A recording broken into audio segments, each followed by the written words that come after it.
In brief, I've been married to my wife for 11 years and we have 2 kids aged 11 and 9. She was unfaithful for 8 months, and I found out about it during the last 3 months. I didn't approach her until I had gathered proof, including video evidence, and had a separation agreement prepared by a reliable lawyer. This happened about 9 months ago, which I suppose is what's referred to as D-Day in this context. I waited for her to return home from being with her affair partner, and she was completely unaware that I had any knowledge of the situation. The moment she noticed me sitting at the table, she became very anxious. I asked her to take a seat because we needed to have a conversation.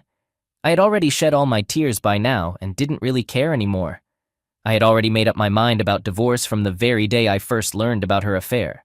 My wife sat down, looking extremely worried. Wife: You're scaring me. What's going on? Me: I'm not here to discuss your cheating. I know everything. I'm here to work on our separation and divorce. I placed my wedding ring on the folder containing the separation agreement and slid it in front of her. The wife started crying, begging, apologizing, and pleading. All the usual reactions. We didn't make any progress. I just rejected whatever she said. Wife: I love you.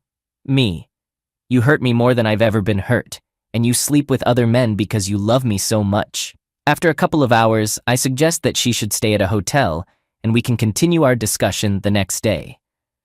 I let her know that if she doesn't sign the separation agreement, I will reveal her actions to everyone today. I understand it might be seen as signed under pressure, but at that moment, I just wanted it to be over. Eventually, she agrees to sign.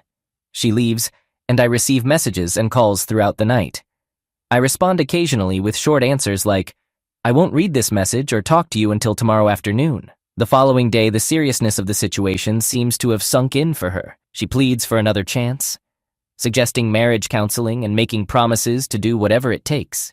I inform her that I plan to file for divorce on Monday and that she has 90 days to convince me that ending the marriage is a mistake. I'm not sure why I offered that.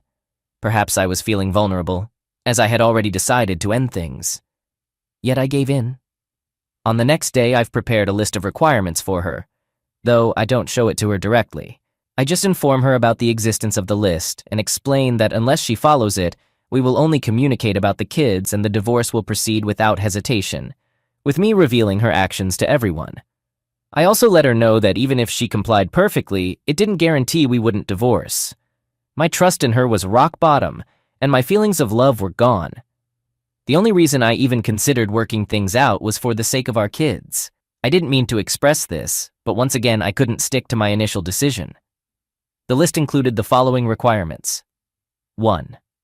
She needed to create a detailed account of her actions with him, explaining how it began, what led her to justify her actions to both me and our children. If she tried to omit or gloss over anything, my efforts for reconciliation would end. 2. She had to grant me full access to her social media, phones, computer, her earnings, and bank statements. 3. She was required to provide regular updates on her whereabouts and activities. 4. She would attend individual counseling sessions 2-3 times a week until she gained insight into her own decisions. Couples counseling would come later. She agreed to these terms, compiled the list, and granted me access. Afterward, I revealed points 5, 6, and 7 in sequence, only after she completed each task. 5. She was required to meet AP's wife in person, confess everything, provide all evidence, and offer to testify in court if necessary. Initially, she resisted, claiming she couldn't bring herself to do that to him. I pointed out that she prioritized AP's feelings over her own family's well-being. I made it clear that if she didn't comply, the attempt at reconciliation was over. I was ready to inform AP's wife myself if she refused. If she didn't take responsibility, I wouldn't consider reconciling. Eventually, she reluctantly agreed and confessed everything to AP's wife. AP's wife reacted angrily, slapping, kicking, and pulling her hair. Despite the assault, my wife didn't fight back, and I didn't intervene to protect her. She ended up with cuts and bald spots. Later in the car, I revealed that AP had been involved with another woman besides my wife, and showed her the evidence gathered by the private investigator I had hired. I admit feeling a sense of shame for finding satisfaction in witnessing her anguish as she realized she was just another conquest to this guy. 5. She had to talk to our kids and explain the likely consequences for our family. 6. She needed to confess her actions to our family and friends. 7. I decided to have a 3-month affair, lying to her and engaging in secretive behavior. I would emotionally connect with another woman during this time. I wanted her to comprehend the pain and humiliation of what she had asked me to forgive. I wanted her to realize the risk of me falling in love with my AP and leaving her. After 3 months, I would truthfully disclose everything to her. Number 7 was particularly difficult for both of us. I pretended to cheat, using Tinder and showing it to her occasionally. I acted like I was secretly texting someone. I would disappear for entire nights and weekends. Although in reality, I wasn't seeing anyone. I stayed in hotels, rented cabins, and Airbnb accommodations. Most of the time, I would just get drunk and cry. Wife was getting more and more anxious, and I felt awful too. I hated it. I mean, I was just pretending, but even that was hard. She seemed to handle it so effortlessly. I think the most challenging part for me is how I can't see her the same way anymore. I wanted to show her what she wanted me to forgive, but instead, I realized how terrible it is to do something like this to another person. We're in marriage counseling now, and she's making some progress, but I'm struggling more. Some days are tougher than others, I guess. I've got the divorce papers ready, though I haven't taken that step yet. I'm not entirely sure why I haven't. We're not as distant as we used to be, and at least we're not arguing. So I suppose that's progress. She's really sorry, and I know we've got a long road ahead. Who knows where we'll end up? I can't shake off how awful I felt pretending while she handled it so easily. It's hard for me to see her positively now. I see her more like a monster. Sometimes, I wish I had ended things on the very first day, but now we've both come so far. Is there any way for me to change how I see her? I've forgiven the other aspects, but I'm just stuck on this one thing. Edit. I finally told her that I hadn't actually been seeing anyone after just 7 weeks. I couldn't keep up the act, it made me feel terrible. Update. My wife and I were up all night after I showed her the post yesterday. Here's an update with some thoughts and reflections. We understand our chances of success are really low, and it might take many years to get through the worst of it. But this morning, we both agreed that we're committed to giving it a try. She was completely devastated by some of the things I said and many of the comments. Still, in the end, we managed to have a genuine conversation, even though we don't always succeed at that. To everyone who spoke to me with strong opinions, being in the middle of something like this is completely different from looking at it from the outside. Nothing is clear or easy. Emotions are overwhelming, and even getting up in the morning to face a new day feels almost impossible. If I were to try to explain how difficult it is to think clearly and make good choices, let me give you this analogy. Imagine you're living your life, standing on top of a mountain. You can see all around you to the horizon, with no doubts. Your mind and thoughts are clear. You know who you are, what you want, and where you want to go. Imagine suddenly being pulled from the top of the mountain, shoved into a dark sealed box, and spun around so fast that all your blood rushes to your legs. You're on the verge of passing out. Your thinking is clouded, and you're overwhelmed with nausea and dizziness. You do anything to stop feeling like you're about to throw up. This is the closest I can come to explaining the intense trauma my mind went through. In such a state, it's inevitable to make some poor decisions. I believe anyone would make mistakes in this kind of condition. To those who were saying we were harming our children, we disagree. We spoke to our kids, and they're actually thankful that we've been open with them and included them in our efforts. As my youngest put it, it's my family too. They have more faith in us than we do, and appreciate that we ask for their advice and thoughts. We've been careful to assure them that we won't let them be put in the middle. We've also made it clear that none of this is their responsibility or fault. They've expressed that they like being part of the process and supporting both of us. They offer kind words and extra hugs when they sense we need it. They understand that fixing things might not be possible, but they've made it clear that they'll feel let down if we don't give it a proper try. The initial months were incredibly stressful, but once things settled, they became really appreciative of being included. Unlike some of their friends whose families are falling apart, they're grateful for not being kept in the dark. So it seems our kids are in a better situation than we are. I just hope we don't disappoint them too much. To those who thought I was crazy and questioned how I could be tough on my wife while talking about reconciliation, just to clarify, on the day everything came out, I didn't plan on offering anything. My initial intention was to end it quickly. Even when she came back the next day, begging for a chance and offering anything, I still intended to end things, but in that moment, I couldn't go through with it. I couldn't walk away from her. I felt weak, ashamed, and angry. I wanted her to feel the pain I felt. But deep down, I still had feelings for her, even though I couldn't admit it or end things. After some reflection, I made the list and laid out my conditions. I never imagined she'd agree to the toughest terms. I didn't expect her to confess to the AP's wife, tell our kids, families, and friends, and I definitely didn't anticipate her standing by me during my pretend revenge affair. Honestly, I hoped she'd give up. But I also wanted her to experience some suffering. I believed her suffering would somehow make me feel better. It didn't. As she did everything I requested, I couldn't deny any longer that she was genuinely sincere, wanting to fix things, and deeply regretful for her actions. She's been putting her all into reconciling. Sadly, I haven't been doing the same. I've been looking for reasons to give up and walk away, or trying to push her into giving up and leaving.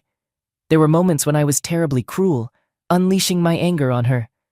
I admit, I can be intimidating. Remarkably, she's taken it all without making excuses. She doesn't try to defend herself, she just absorbs it. She told me she's never been afraid of me, but I'm not entirely convinced. She believes I'd never physically harm her, though I'm not so certain. There have been times when I've come close.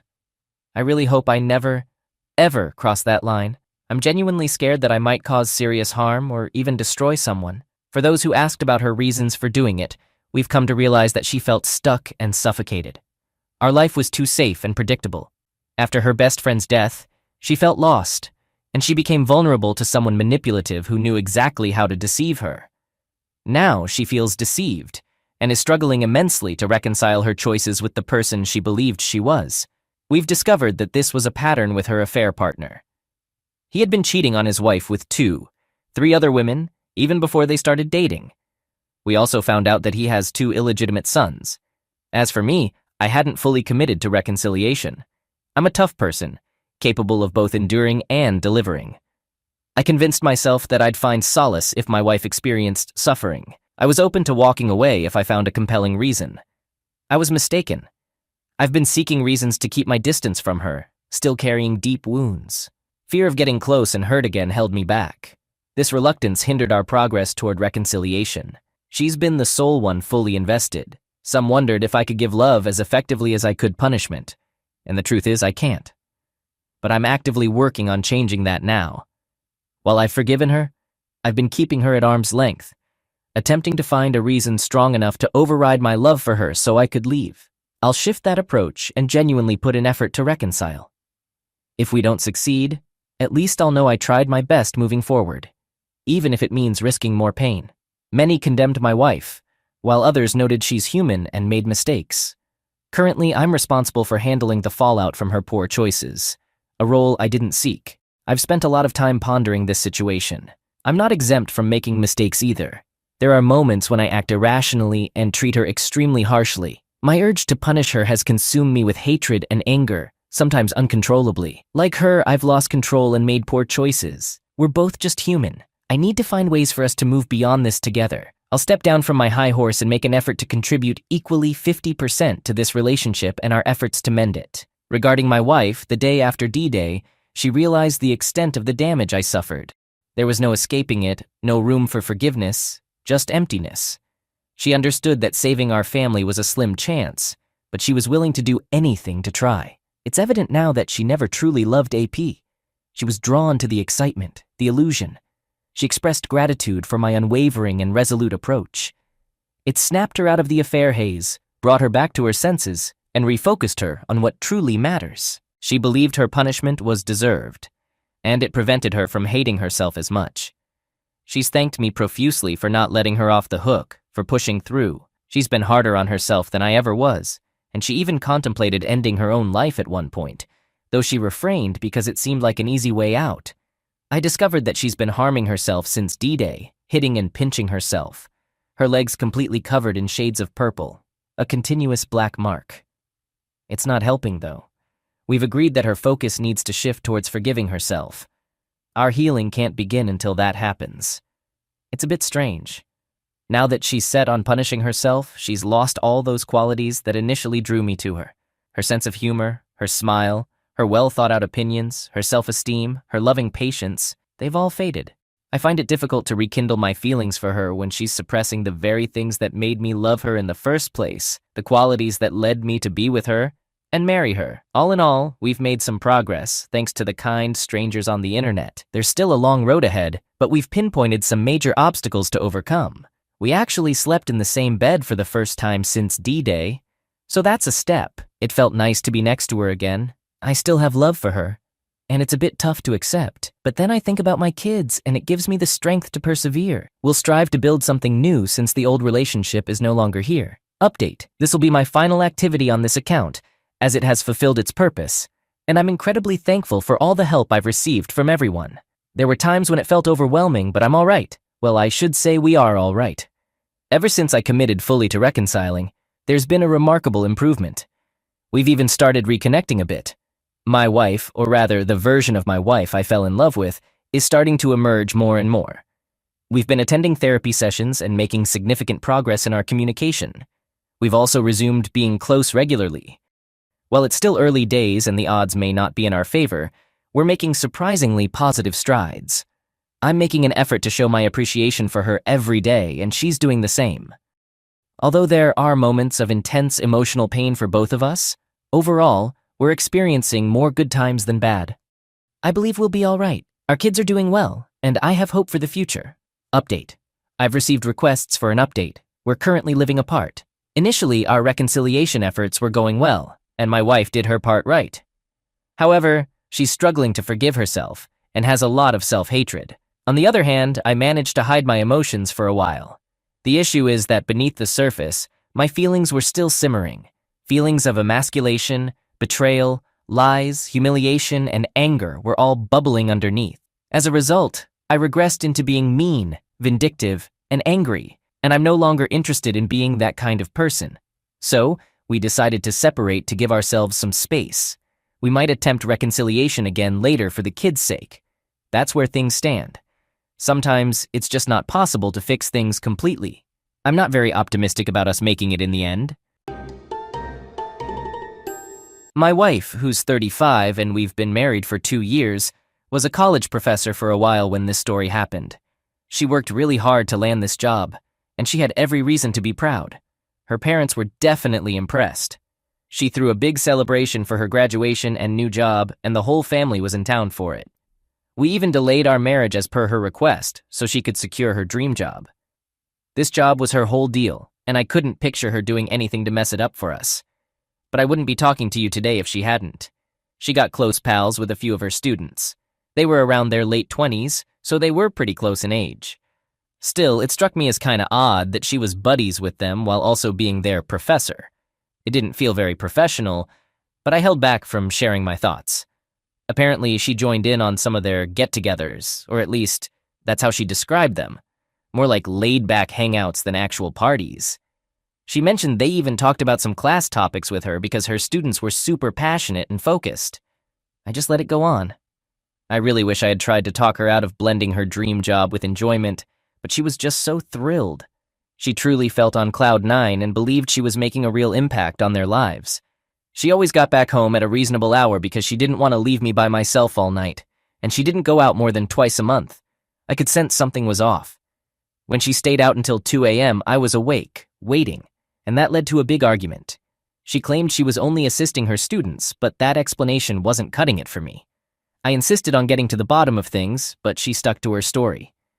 I asked her to take a break from hanging out with students for a bit, and that set her off. She accused me of being controlling and started crying. She said she was a responsible woman who deserved to have her own life, especially when she found someone who brought her such joy. My eyes widened. She quickly backtracked, saying she got her words mixed up because I was confronting her and she was exhausted. I was really bothered by her mix-up, but I didn't have the energy to keep arguing that night. I couldn't even bring up the idea of her taking time off from work.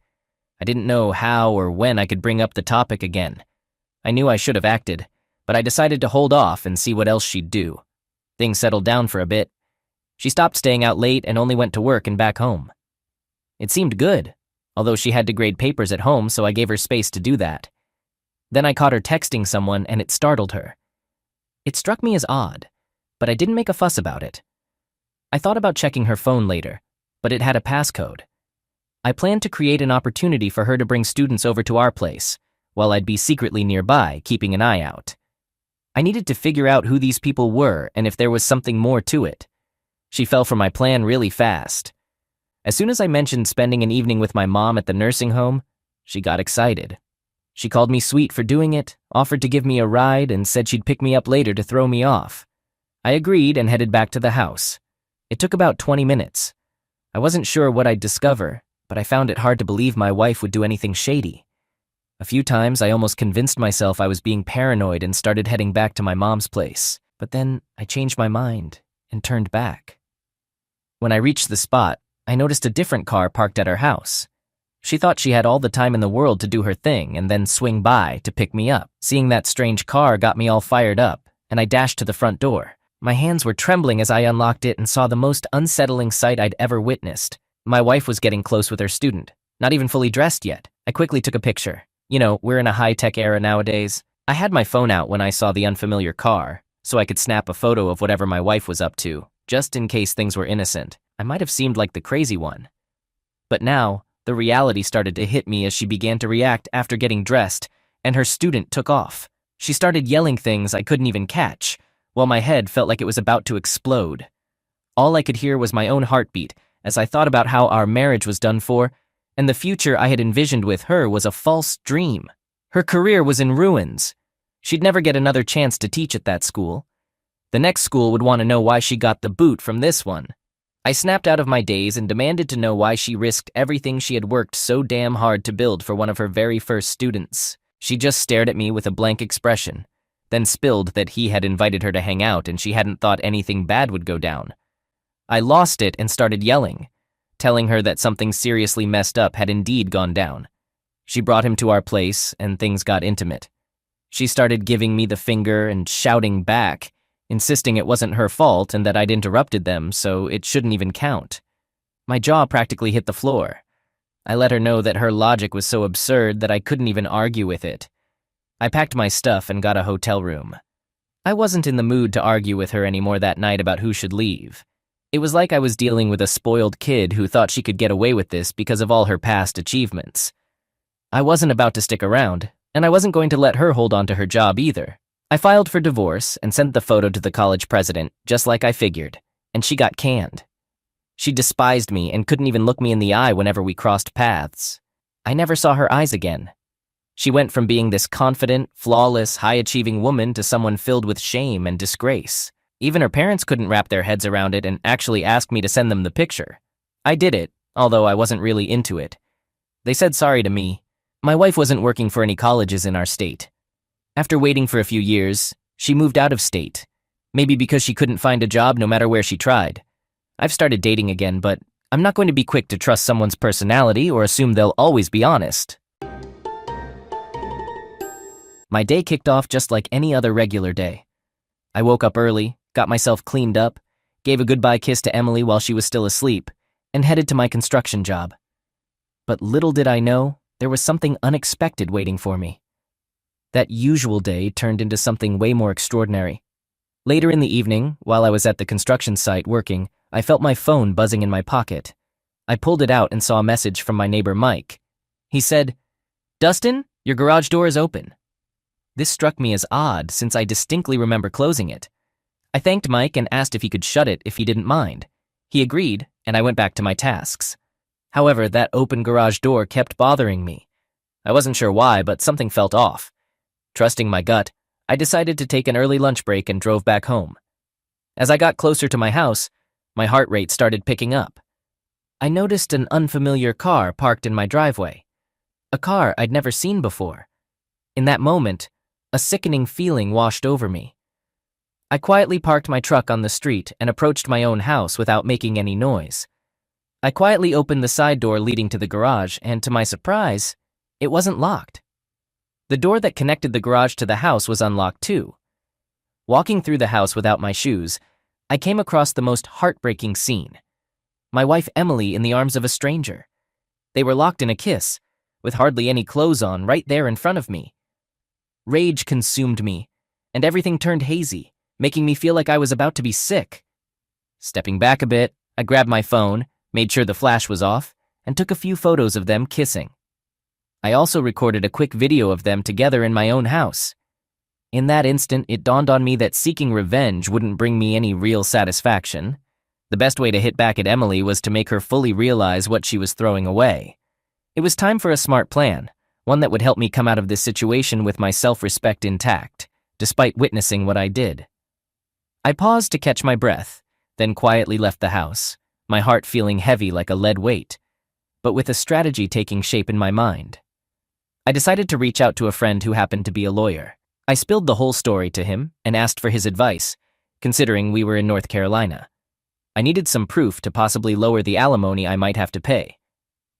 Armed with the evidence, I showed it to my lawyer buddy, even though he wasn't a divorce attorney.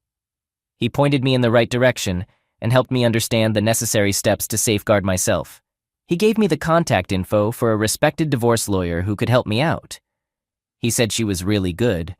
When I met with the divorce lawyer, I didn't beat around the bush. I spilled all the details. She explained that North Carolina was a no-fault state, but cheating could affect alimony payments for the spouse getting support. We got the divorce paperwork sorted and talked about our plan moving forward. Emily had no clue what was going down. A few days later, my lawyer and I set up a meeting with Emily at a local cafe. She looked surprised to see me there, her eyes wide with confusion, and asked, "Dustin, what's happening?" I pushed the divorce papers across the table, and her expression went from puzzled to shocked. She stammered, "Dustin, I don't get it." I looked at her, my heart aching, and said, "Emily, I think you do. I saw you with him." Her face turned pale, and I could tell she was getting it. Tears rolled down her cheeks as she said sorry, even though she was hurting. I knew I was making the right call. Over time, Emily refused to sign the divorce papers. By then, I'd already moved out of our place and found a small apartment for myself.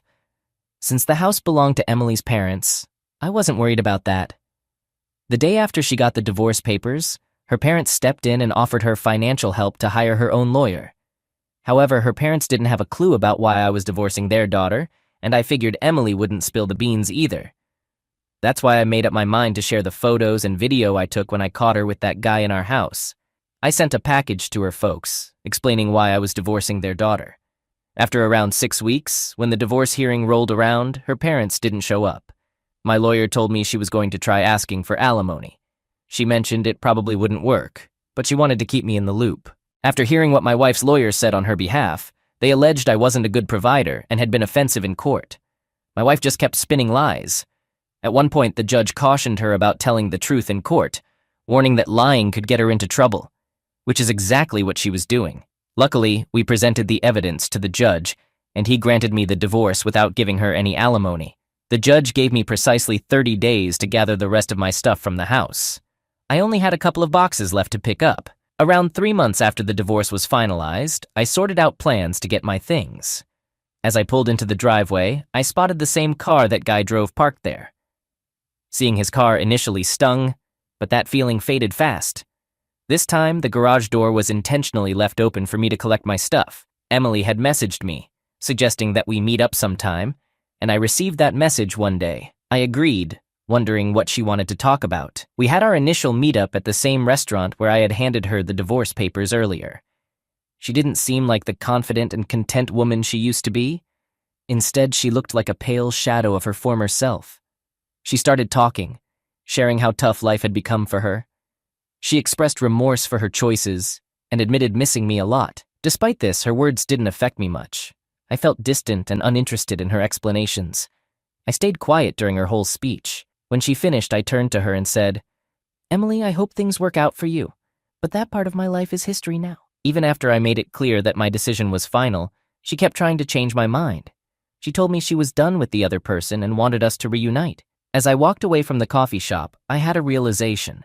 I had come out on top, not because Emily was sorry or upset, but because I had found a sense of contentment within myself. My life had turned around, and I had discovered my inner strength and moved forward with my life. I started my life anew, slowly piecing it back together step by step. The most satisfying revenge wasn't about getting physical or causing public humiliation. It was about moving forward with more strength and wisdom than I had before. After around 7 months, Emily's father passed away due to cancer. He never showed any remorse for his initial anger when he found out about our divorce. On the other hand, her mother did apologize and invited me to the funeral. I was considering skipping it, but I didn't hold any grudges against her mother. I'm not the type to hold on to ill feelings towards others. The past can't be altered. As time went on, rumors started circulating that Emily was sinking even deeper into legal trouble as things kept spiraling. She got arrested for drunk driving on a weekend, and her current partner was involved in shady dealings, including trafficking pills from her mom's place. How did I find all this out? Her mother still reaches out to me occasionally. Our marriage only lasted 8 years before ending. This means she might have been entitled to spousal support for about half of that time. However, she went through with it anyway, and that had an impact on the outcome that was reached.